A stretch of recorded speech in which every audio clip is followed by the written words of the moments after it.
학생 여러분 안녕하십니까? 장일입니다. 오늘부터 15번의 시간에 걸쳐서 영화 산업과 마케팅을 함께 공부하는 시간을 갖도록 하겠습니다. 우선 1강부터 8강까지는 저와 함께 공부를 하시게 되겠고요. 9강부터 15강까지 7강에 걸쳐서는 강승구 교수님과 함께 하시게 되겠습니다. 오늘은 영화 산업과 마케팅 그 첫 번째 시간으로 영화 상품이란 무엇인가 라는 주제를 한번 다루어 보도록 하겠습니다. 일단 영화 하면은 떠오르는 것이 종합예술이라는 단어일 것입니다. 종합예술이라는 단어와 더불어서 또 한 가지 중요한 영화의 특성을 나타내주는 표현이 있다면 그것은 바로 산업적인 예술이다라는 표현일 것입니다. 영화라는 매체는 산업혁명과 그에 따른 과학기술의 발달이라는 근현대사의 커다란 전환점에서 탄생한 매체입니다. 그 말은 달리 말해서 영화라는 매체의 탄생 배경에는 기술적인 발전 그리고 그 기술을 사업가적인 마인드로 이용하는, 그러니까 경제적인 시각으로 접근하는 그런 자세, 또한 예술가적인 창조적인 활동의 산물로서의 영화라는 이 세 가지 요소가 결합되어서 영화라는 매체가 탄생했다라는 의미일 것입니다. 따라서 영화를 영화 상품이라고도 부를 수 있는 것일 텐데요. 영화라는 것이 기본적으로 상품이라는 그 단어와 결합될 때 느껴지는 그런 느낌은 바로 영화도 다른 여타의 상품들과 마찬가지로 제작되고 그것이 판매되면서 수익 과정을 거치는 이러한 똑같은 산업적인 어떤 일련의 과정을 거치고 있다라는 의미로 정리될 수 있을 것입니다. 그렇다면 우선 이 영화의 탄생과 영화 산업의 성장과 관련된 여러 가지 주요한 사건들을 화면을 통해서 만나보도록 하겠습니다. 1895년 12월 28일 파리의 그랑 카페에서 대중을 상대로 르미에르의 열차의 도착이 상영되었다. 그리고 스크린을 통해 달려오는 열차를 본 관객들이 그 열차가 자신들을 덮치는 것으로 착각하여 카페를 뛰쳐나가는 일이 발생했다. 1915년 그리피스의 국가의 탄생이 기존 영화 평균 제작비의 5배에 해당하는 11만 달러로 제작, 5천만 달러의 엄청난 흥행 수익을 기록했다. 1939년 비비안 리와 크라크 케이블이 주연한 영화 바람과 함께 사라지다. 당시 3억 9,050만 달러의 흥행 수익을 기록했는데 이는 물가 상승률을 감안했을 때 현재까지 헐리우드 영화 최고의 흥행으로 평가되고 있다.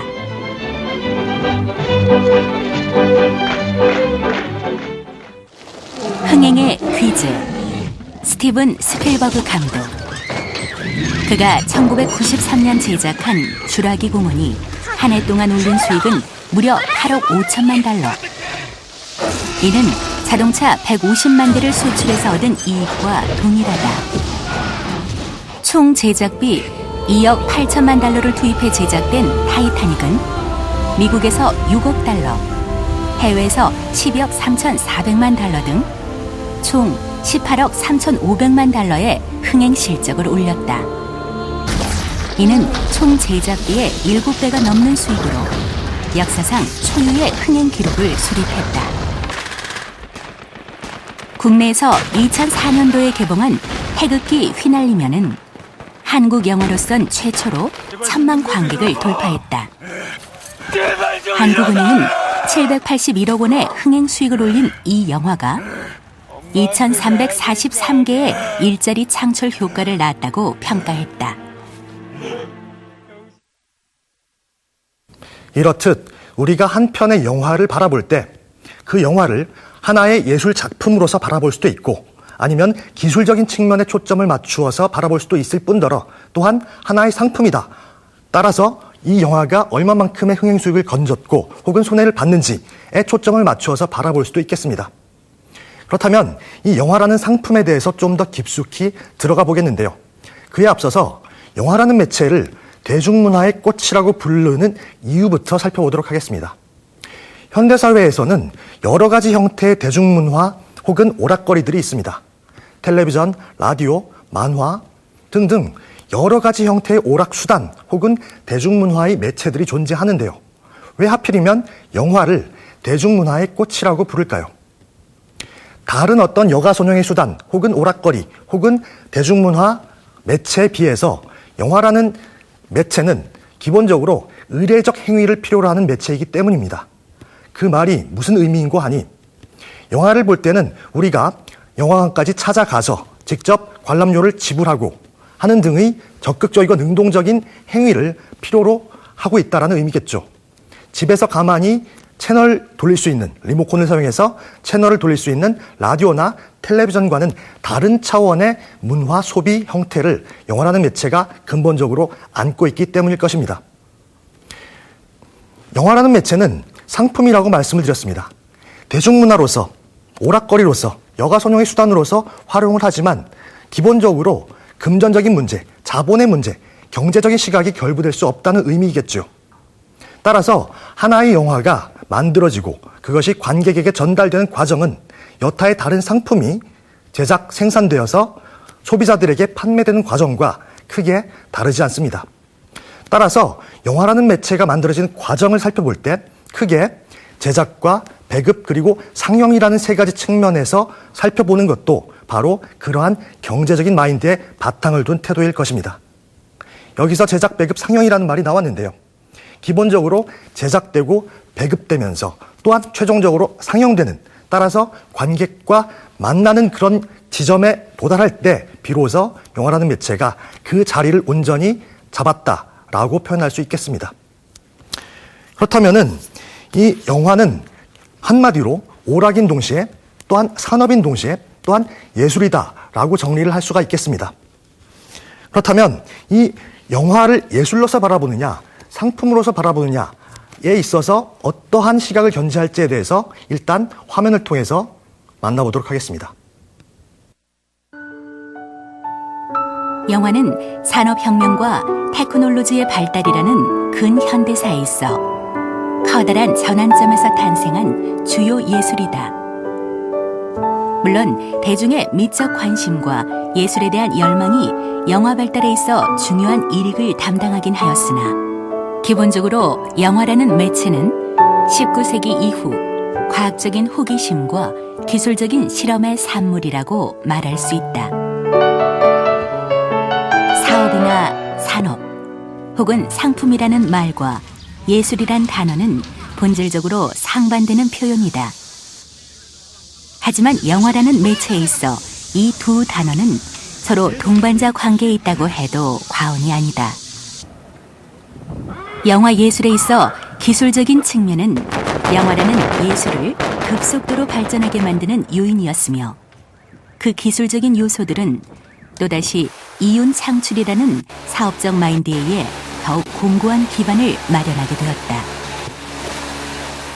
1985년 르미에르에 의한 영화의 탄생 이후 100년이라는 시간의 흐름 속에서 영화는 도전적인 예술가들의 노력과 기술적인 발명 그리고 사업적인 마인드가 결합되어 오늘날 그 누구도 의심하지 못할 만한 대중문화의 꽃으로 성장해 온 것이다.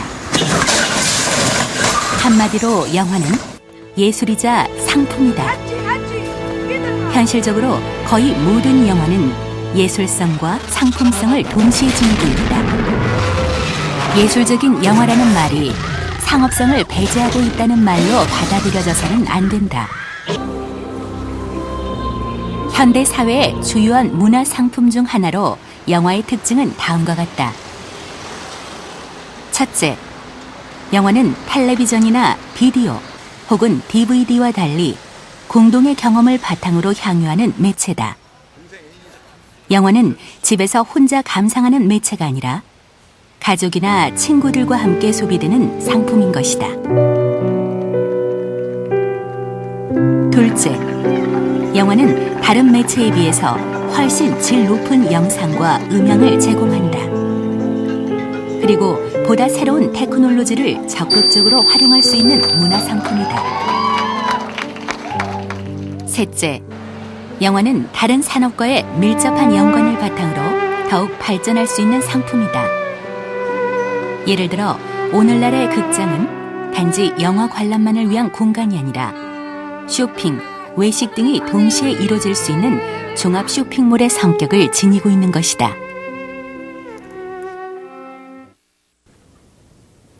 화면을 통해서 보신 것처럼 이 산업이자 예술 혹은 산업적인 예술로서의 영화를 생각할 때는 다음의 세 문장만 기억을 하면 되겠습니다. 첫째, 한마디로 영화는 예술이자 그와 동시에 상품이다. 또한 현실적으로 거의 모든 영화는 예술성과 상품성을 동시에 지니고 있다. 또 예술적인 영화라는 말이 상업성을 완전히 배제하고 있다는 말로 받아들여져서는 안 된다는 점입니다.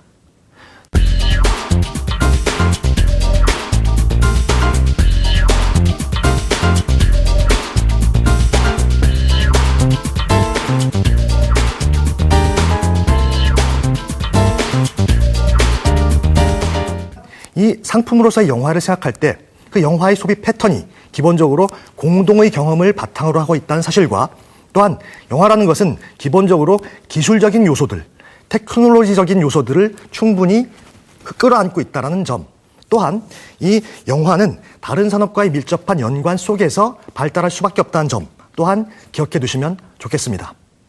다음으로는 이 상업 영화의 간략한 역사를 화면을 통해서 살펴보도록 하겠습니다. 루미에르 형제의 열차의 도착 이후 영화의 흥행 가능성을 인식한 것은 바로 미국인들이었다. 초기의 제작자는 곧 감독이었으나 이후 이들은 자신의 아래에 감독을 따로 두어 영화를 만들게 하고 자신들은 영화의 배급으로 역할을 바꾼다. 그들의 목적은 영리 추구이지 예술이 아니었기 때문이다. 그리고 이 영화 제작자들이 세트의 문제와 인건비를 낮출 수 있을 거란 생각으로 만든 것이 바로 할리우드다. 세계 2차 대전이 끝난 직후 할리우드는 해외로 시각을 돌리게 된다. 따라서 제작업자들의 성격은 본격적으로 배급으로 전환된다. 애초에 자국민에게 걸맞는 보편적인 영화를 만드는 일에 능숙해진 할리우드는 각 나라의 특성을 목표로 한 영화를 따로 제작할 필요가 없었고 세계 시장 잠식을 이루면서 점점 상업적인 면모와 미를 갖추게 된다. 90년대의 할리우드는 크게 벌려면 크게 써라라는 슬로건을 내세웠다.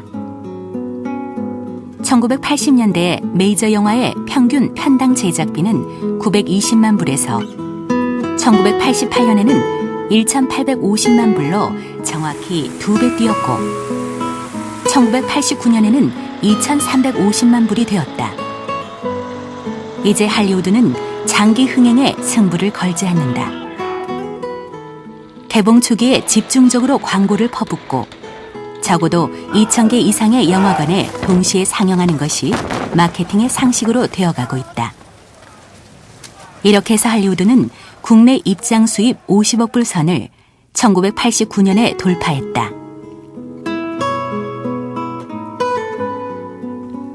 할리우드는 더 이상 꿈, 환상만을 파는 곳이 아니라 자본주의의 이윤 극대화를 실현시키는 곳이다. 제임스 카메론의 터미네이터 2 9,500만 달러의 제작비를 들여 2억 불의 흥행 수입을 올렸다.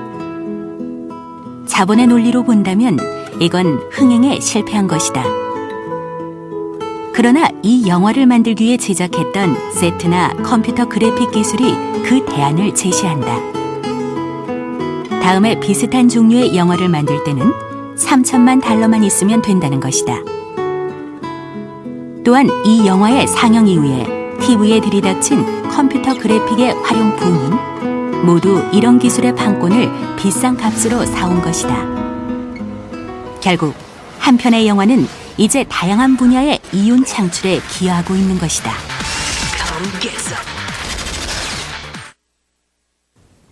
자, 여태까지 영화, 상품, 그리고 상업 영화 등등의 아주 기본적이고도 기초적인 내용에 대해서 간략하게 살펴보았습니다. 그렇다면은 이 영화 상품이 지니고 있는 중요한 속성들에 대해서 보다 구체적으로 살펴보는 시간을 가져보도록 하겠습니다.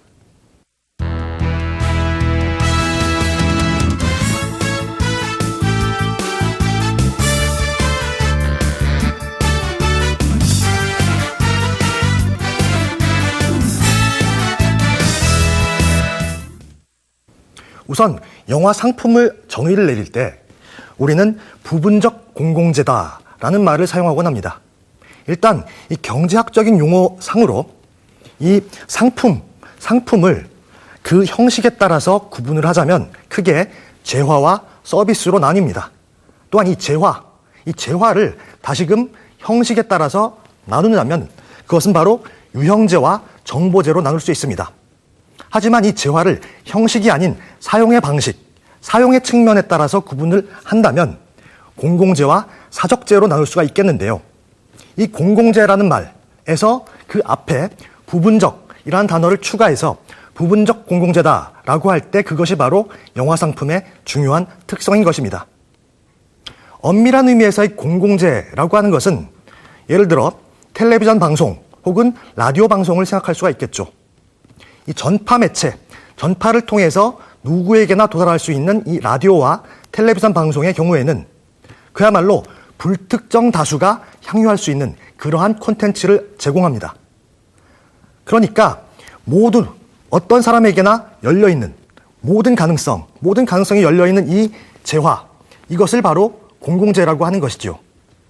하지만 영화라는 상품은 이러한 전파 매체와는 달리 누구에게나 열려있지는 않습니다.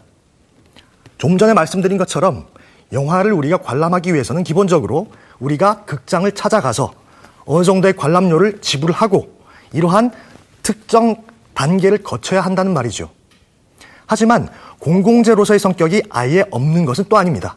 왜냐하면 영화라는 어떤 콘텐츠가 DVD나 비디오, 텔레비전 방송을 통해서 여러 단계를 거쳐가면서 우리에게 다양한 형태로 전달될 가능성이 있기 때문입니다. 따라서 영화 상품을 정의를 내릴 때 우리는 부분적 공공재다라는 표현을 쓰는 것입니다. 한 영화의 콘텐츠가 단계적으로 소비된다라는 말씀을 드렸는데요. 이 부분에 대해서는 조금 후에 아주 자세하게 설명을 드리도록 하겠습니다.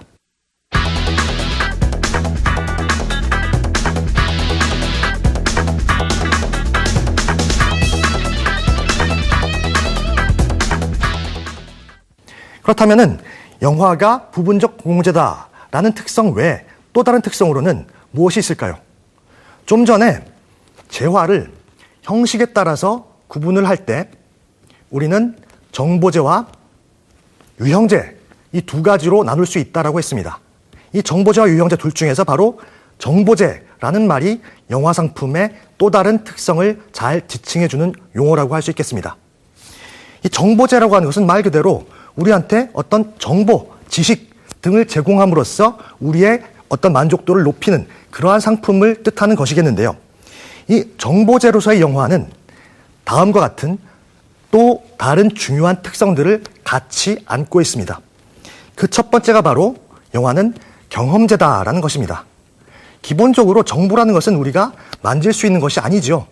정보나 지식은 우리가 직접 듣고 보고 하는 과정을 통해서 경험함으로써 우리가 만족하게 되는 그러한 상품을 뜻하는 것입니다. 영화가 정보재이자 경험재이기 때문에 기본적으로 결부되는 또 다른 특성이 있겠죠. 바로 영화라는 상품은 생산자와 소비자 사이에 정보의 비대칭성 혹은 불균형성이 존재한다라는 것입니다. 상식적으로 생각해 볼 때 당연하게 감독과 제작자 혹은 스태프들은 그 영화의 내용에 대해서 아주 누구보다도 잘 알고 있겠죠. 그 잘 알고 만들어진 그 상품을 대중들에게 전달할 때 얼마만큼의 정보를 대중한테 줄 것인가 라는 문제가 민감한 이유도 바로 그 생산자와 소비자 사이에 정보의 불균형성 혹은 비대칭성이 존재하기 때문입니다. 이러한 정보의 불균형성 혹은 비대칭성을 깨는 방법, 그러니까 그것을 좁히는 방법으로는 여러 가지 매체를 통한 사전 정보의 전달이 있겠죠.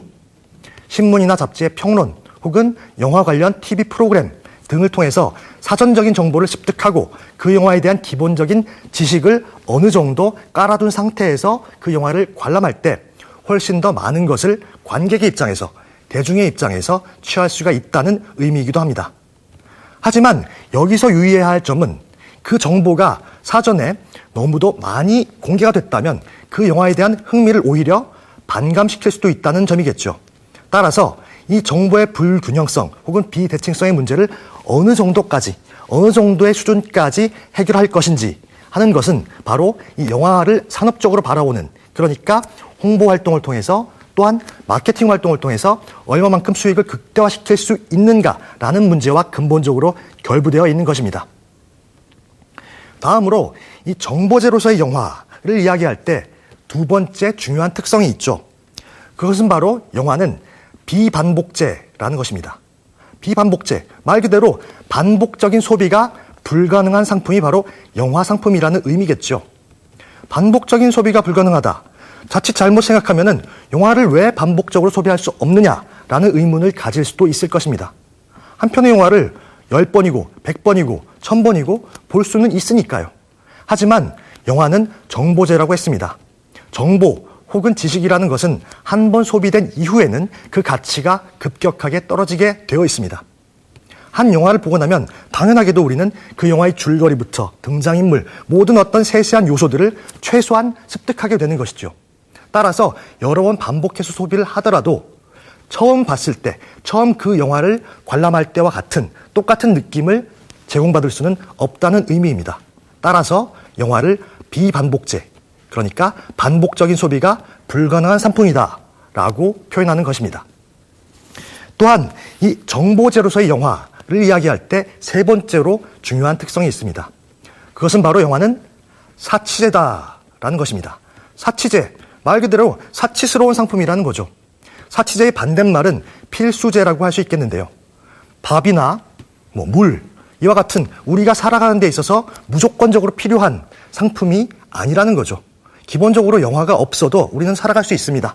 하지만 영화를 통해서 삶의 질을 높이고 여가소용을 할 수 있는 그런 어떤 다른 필수적인 요소가 아닌 다른 부분에서 우리가 만족도를 얻게 되는 것이죠. 따라서 영화를 사치제라고 부르는 것입니다. 그렇다면은 이 정보제로서의 특징 다시 한번 정리해보면요. 정보제로서의 영화는 기본적으로 경험제이고 비반복제이고 사치제다라는 말을 기억해 두셨으면 고맙겠습니다. 그렇다면은 다음으로 그 영화 상품의 특성에 대해서 보다 구체적으로 한번 접근해 보도록 하겠습니다.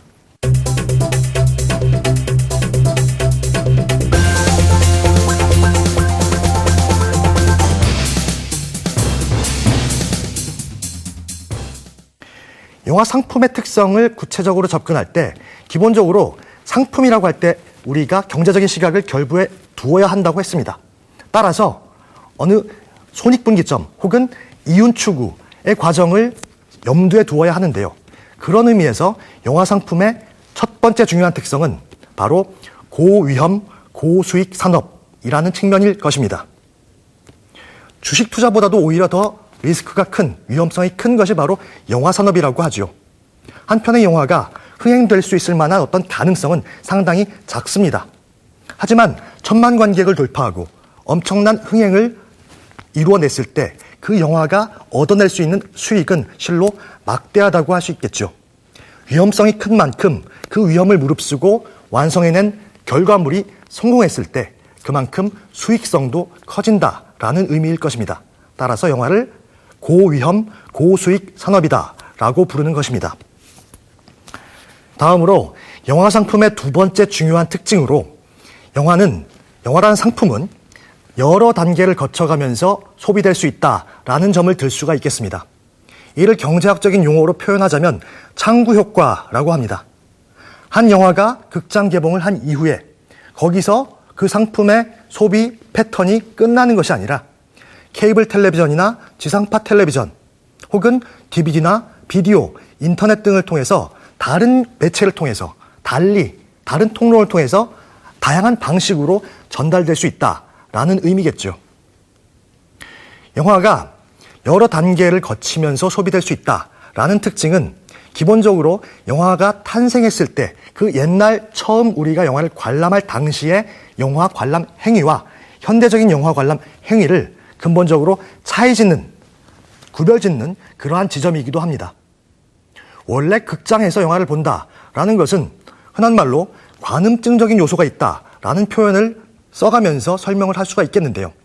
어두컴컴한 극장에서 여러 사람들이 같이 모여서 그러나 옆 사람의 얼굴을 제대로 확인할 수 없는 상태에서 누군가의 모습, 스크린 위에서 펼쳐지는 누군가의 삶을 몰래 훔쳐본다라는 느낌이 영화가 제공하는 아주 중요한 느낌 중에 하나였다는 말씀이죠. 하지만 현대에 와서는 극장에서 영화를 꼭 볼 필요는 없습니다. DVD나 비디오를 통해서 혹은 인터넷을 통해서 집에서 개인적으로 혹은 핸드폰이나 여러 가지 모바일 매체를 통해서도 볼 수가 있습니다.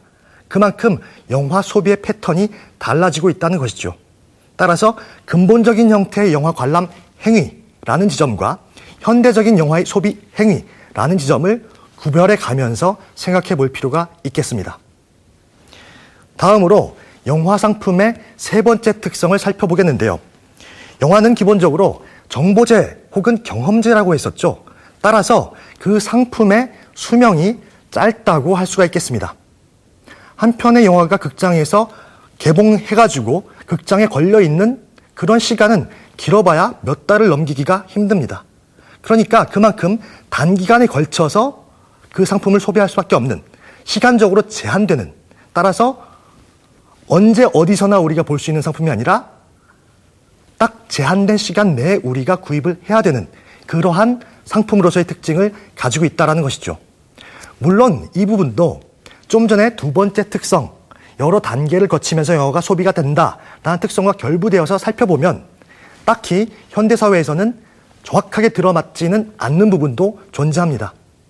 극장에서 볼 수 있는 시간은 한정되어 있지만 그것을 우리가 DVD로 구매를 해서 집에서 소장을 하고 있다라고 할 때는 그 상품의 가치가 지속적으로 꾸준하게 유지가 될 수가 있는 것이겠죠. 언제 어디서나 내가 원할 때 꺼내서 볼 수가 있으니까요. 하지만 여기서 말씀드리는 세 번째 영화 상품의 특성으로서의 짧은 수명이라는 것은 기본적인 아주 근본적인 형태로서의 영화, 극장에 걸려있는 상태에서의 영화라는 점을 기억해 두시면 좋을 것 같습니다. 다음으로 이 영화 상품이라는 것의 네 번째 특성은 스타 배우건 스타 감독이건 간에 스타에 대한 그 의존도가 높다라는 점으로 정리할 수 있겠습니다. 스타와 장르라고 하는 것은 정보재로서의 영화 상품을 관객들한테, 대중들한테 전달함에 있어서 그 정보의 불균형성 혹은 비대칭성을 어느 정도 좁혀주는 기능을 하는 그러한 시스템이기도 합니다. 친숙한 얼굴의 스타 배우들, 친숙한 이름의 스타 감독들, 혹은 친숙한 내용 전개, 친숙한 스타일 등을 통해 가지고 전혀 우리가 영화에 대해서 아무것도 모르는 상태에서 영화를 볼 때보다 어느 정도의 기본 베이스로서의 지식을 가지고 영화를 보게 만드는 그런 기제로서 작용한다는 의미겠습니다. 따라서 한 영화에서 어떠한 성격의 어떠한 스타를 어떠한 방식으로 활용할지, 또한 어떠한 감독의 어떠한 스타일을 관객의 입장에서 찾아내고 살펴볼지를 염두에 두는 것도 영화 관람 행위에 있어서, 또한 영화 산업의 전반적인 모습을 살펴보는 데 있어서 무척 중요한 부분이라고 할 수가 있겠습니다. 다음으로 영화 상품의 다섯 번째 특성을 살펴보겠는데요. 영화는 생산과 관리가 이원화되어 있는 산업 혹은 상품 혹은 예술이다라고 할 수 있겠습니다. 그것은 감독이라는 존재 혹은 제작자라는 존재를 비교해 볼 때 더욱 명확하게 드러난다고 할 수 있겠습니다. 영화의 내용적인 완성도를 추구하는 사람이 기본적으로 감독이라는 타이틀을 가지고 있는 사람이라면 그 예술 작품을 어떠한 방식으로 산업적인 마인드로 체계적으로 관리할 것인가를 기본적으로 총괄하는 사람이 제작자라고 할 수 있는 것이겠죠. 따라서 여기서도 영화를 산업이다 그리고 예술이다, 이 두 가지를 합쳐놓았다, 이런 어떤 3단 문법으로 접근을 할 수가 있는 것이겠습니다. 따라서 영화는 생산과 관리가 이원화되어 있는 상품이다라는 의미는 다른 말로 산업적인 예술이다라는 말로 환치할 수도 있는 것이겠습니다.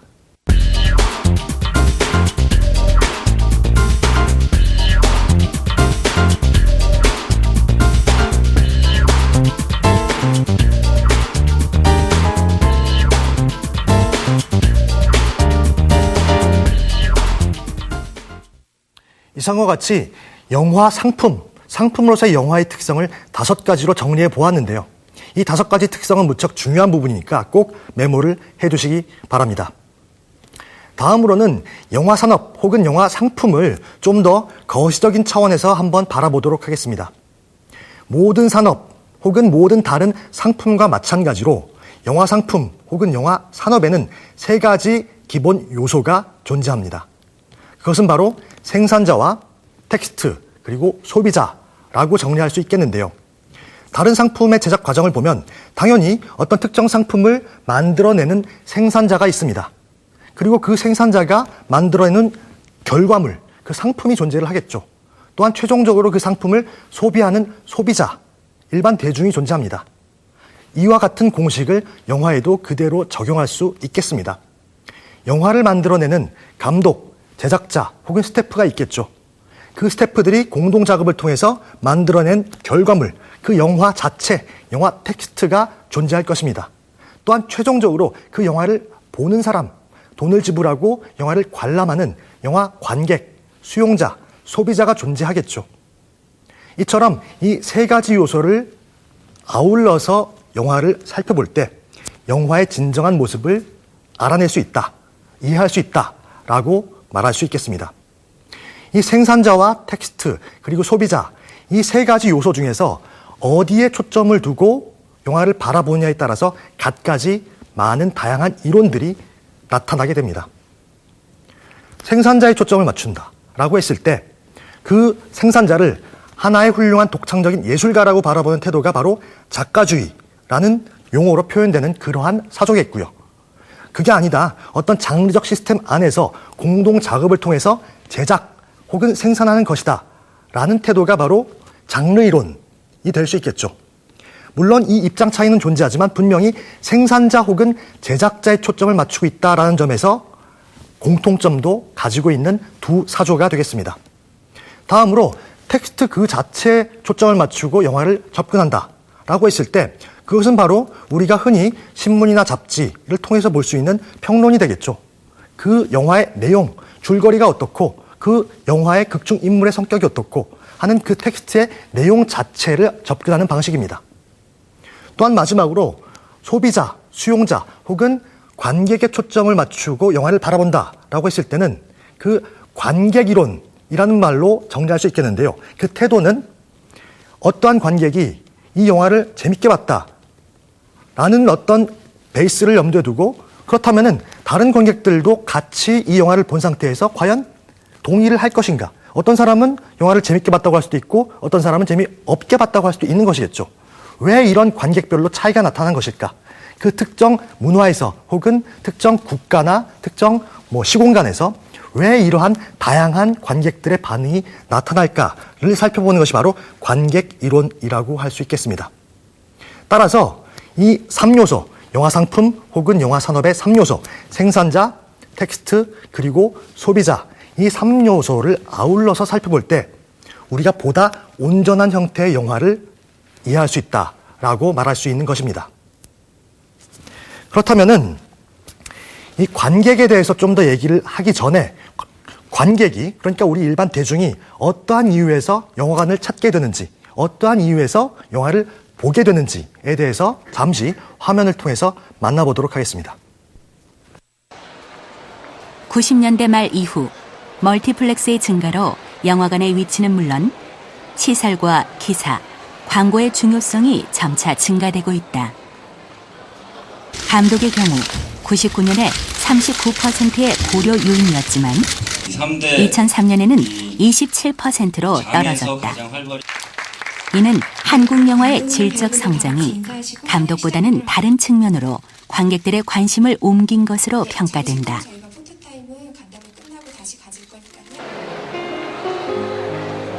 조사를 시작한 1999년 이후 변함없이 1, 2위를 차지하고 있는 영화 관람의 동기는 바로 보고 싶은 영화가 있어서와 타인의 권유다. 여기서도 알 수 있듯이 영화를 본 관객들의 입소문과 권유는 영화 관람 동기 유발에 큰 역할을 한다. 전문 기획사들의 등장 이후 늘어난 시사회는 이러한 분석을 더 정확히 반영한 결과라 말할 수 있다. 영화 정보 취득에서 평균적으로 신문의 역할이 가장 크게 나타났다.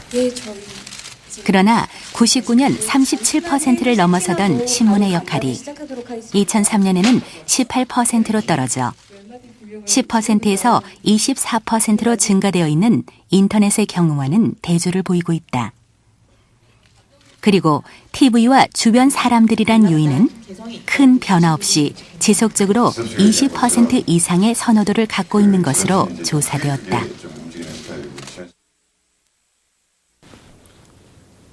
이처럼 영화 상품의 3요소 중 마지막 부분, 그러니까 관객, 수용자, 소비자를 떼어놓고는 완전한 형태의 영화를 이해할 수 없는 것입니다. 그렇다면 우리 관객들, 우리 일반 대중들이 어떠한 이유를 가지고 영화를 보느냐라는 질문에 대한 대답으로 어떠한 것이 있는지 보겠습니다. 일단 오락의 대상인 영화를 통해서 여가를 즐기기 위해서, 이 여가 선용의 수단이라는 거죠. 물론 영화 말고도 여러 가지 다양한 형태의 여가 수단이 존재하지만 이 현대의 도시 문화에서 영화관, 극장만큼 훌륭한 여가 선용의 공간은 없을 것입니다. 다음의 이유는 현실의 각박함을 잠시나마 잊어버리고 현실로부터 도피하기 위해서일 것입니다. 그러니까 바쁜 일상에, 직장 생활에, 가정사에 지친 이 심신을 그 공간, 현실적인 공간으로부터 떼어놓고 싶다는 욕구가 발생하는 것이겠죠.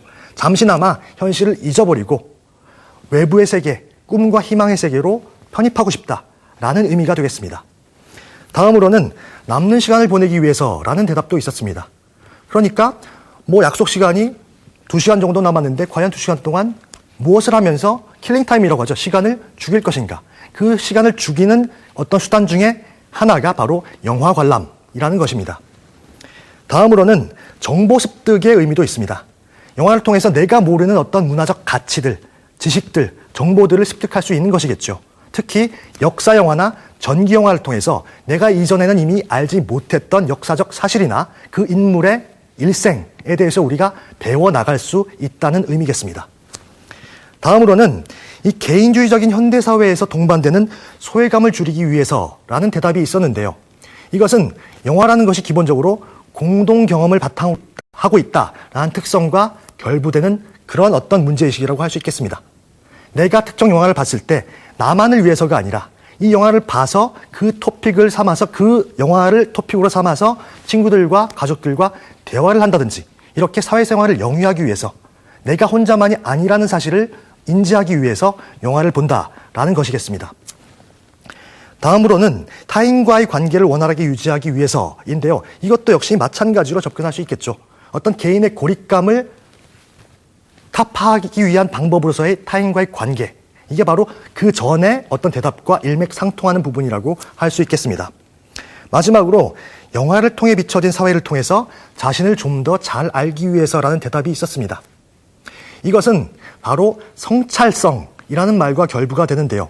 영화라는 것이 현실을 반영한다라고 할 때 그렇다면은 객관적으로 떼어놓고 그 영화 속에 드러나 있는 현실을 바라봄으로써 나의 위치를 다시금 돌아보게 하는 그런 순기능이 있다라고 할 수 있는 것이겠습니다. 관객들의 영화 관람 이유는 이처럼 상당히 많은 어떤 다채로움이 존재를 하고 있는데요. 기본적으로 영화 관람 이유에 대해서 이야기할 때 가장 많이 나오는 것이 여가수단 혹은 시간 죽이기 혹은 현실 도피라는 어떤 대답일 것입니다. 모든 대중문화가 마찬가지겠습니다만 특히 영화를 통해서 우리가 영화 관람을 통해서 이런 현실로부터 도피를 하고 내가 즐거움을 얻는다라고 했을 때 그 현상에 대해서 긍정적으로 바라보는 시각과 부정적으로 바라보는 시각이 존재합니다. 먼저 이 현상, 그러니까 우리가 영화를 통해서 즐거움을 얻고 현실로부터 도피하는 그런 느낌을 갖는다라는 시각을 옹호하는 긍정적으로 바라보는 시각의 경우에는 우리가 직접적으로 할 수 없는 많은 일들이 있습니다. 그 일들을 우리가 직접 할 수 없는 그러한 많은 일들을 영화를 통해서 대신 대리 경험을 할 수 있다라는 어떤 그런 생각에 기초하고 있는 시각이라고 할 수 있겠습니다.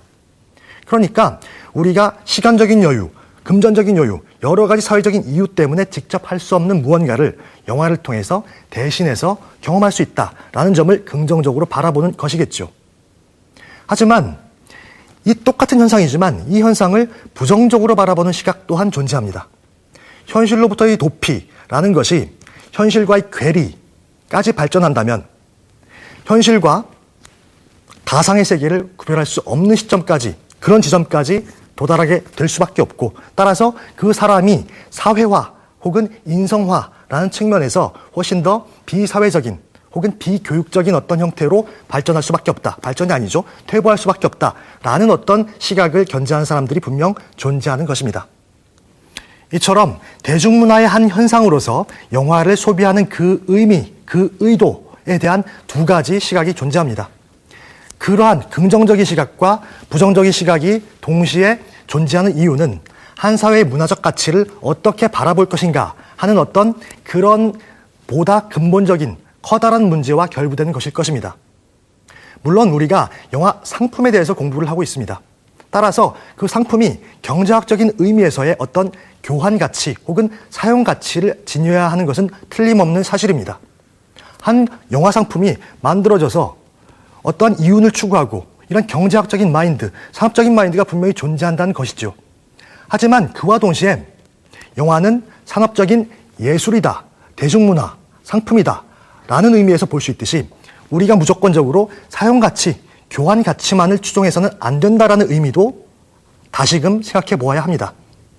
그 영화가 한 나라의 문화적 수준을 어떻게 반영을 하고 또한 그 문화의 질을 향상시키기 위해서 어떠한 내용을 담보하고 있는지, 문화적 가치를 살리기 위해서 어떠한 영화 문화가 형성되어야 하고 그러한 영화 문화 속에서 만들어진 텍스트들을 관객들이 어떻게 소비를 하는가의 과정, 이러한 과정이 결부될 때 단지 영화를 상품으로서만 볼 것이 아니라 상품이자 예술 작품으로서 바라볼 때 진정한 의미의 영화라는 매체가 완성될 것입니다. 다시금 강조하건대 영화는 상품이자 예술입니다. 다른 말로 영화는 산업적인 예술입니다. 따라서 이 산업적인 마인드, 상품으로서의 속성과 예술적인 마인드, 예술 작품으로서의 속성을 동시에 고려하는 태도가 분명히 필요하다고 하겠습니다. 오늘은 영화 산업과 마케팅 그 첫 번째 시간으로 영화 상품이란 무엇인가 라는 주제를 다루어 보았습니다.